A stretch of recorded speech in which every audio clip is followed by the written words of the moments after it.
నమస్తే KSK TV news కి స్వాగతం. నేను రియా. ముందుగా వార్తల్లోని వివరాలను గుత్తి ఆర్ఎస్ లో ఆంజనేయ స్వామికి 101 టెంకాయలు కొట్టిన టీడీపీ నాయకులు. Reporter KSK Sunil. అనంతపురం జిల్లా గుత్తి ఆర్ఎస్ పత్తికొండ రోడ్డులోని శ్రీ అభయ ఆంజనేయ స్వామి గుడిలో బుధవారం ఆంధ్రప్రదేశ్ ముఖ్యమంత్రిగా నారా చంద్రబాబు నాయుడు ప్రమాణ స్వీకారోత్సవం మరియు గుంతకల్ ఎమ్మెల్యేగా గుమ్మనూరు జయరాం ఎన్నికైన సందర్భంగా 25వ వార్డు టీడీపీ నాయకులు కొనగండ్ల సూర్య ఆధ్వర్యంలో స్థానిక టీడీపీ నాయకులతో కలిసి శ్రీ అభయ ఆంజనేయ స్వామి గుడిలో ప్రత్యేక పూజా కార్యక్రమాలు నిర్వహించి 101 టెంకాయలు కొట్టి నూతన ఆంధ్రప్రదేశ్ ప్రభుత్వాన్ని ఏర్పాటు చేయబోతున్న ఎన్డీఏ ప్రభుత్వానికి శుభాకాంక్షలని తెలియజేశారు. అనంతరం 25వ వార్డు టీడీపీ నాయకులు కొనగొండ్ల సూరి మాట్లాడుతూ నవ్యాంధ్రప్రదేశ్ ముఖ్యమంత్రిగా చంద్రబాబు నాయుడు, మంత్రిగా జనసేన అధినేత కొనిదెల పవన్ కళ్యాణ్ మరియు నారా లోకేష్ కు, అలాగే గుంతకల్ ఎమ్మెల్యేగా ఎన్నికైన గుమ్మనూరు జయరాం, పార్లమెంటు సభ్యునిగా మొట్టమొదటిసారి ఎన్నికైనటువంటి అంబికా లక్ష్మీనారాయణకి ప్రత్యేక శుభాకాంక్షలు అని తెలియజేశారు. ఈ సందర్భంగా గుడిలో 101 టెంకాయలు కొట్టి మొక్కు తీర్చుకున్నారని తెలిపారు. ఈ కార్యక్రమంలో 25వ వార్డు టీడీపీ నాయకులు, కార్యకర్తలు పెద్ద సంఖ్యలో పాల్గొన్నారు.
भास्कर इट्रा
రెండు మాటలు స్పీచ్ ఇద్దాం మన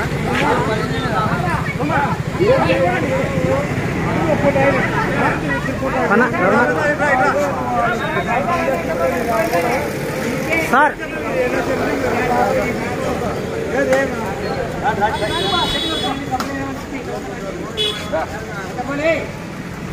ఈరోజు చాలా శుభదినం. 164 సీట్లతో మన తెలుగుదేశం ప్రభుత్వం ఏర్పాటవుతుంది.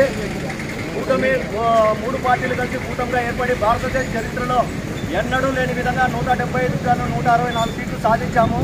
అందరూ కలిసి కష్టపడ్డాము. ఈరోజు ప్రమాణ స్వీకారం చంద్రబాబు నాయుడు ప్రమాణ స్వీకారం చేస్తున్న సందర్భంగా మరియు మన గొప్పనూరు జయరాం ప్రమాణ స్వీకారం చేస్తున్న సందర్భంగా మన పార్టీ తెలుగుదేశం కార్యకర్తలు కుటుంబ సభ్యులు తెలుగుదేశం పార్టీ ఆధ్వర్యంలో ఆంజనేయ స్వామి దగ్గర ఈ కార్యక్రమం జరగడం జరిగింది.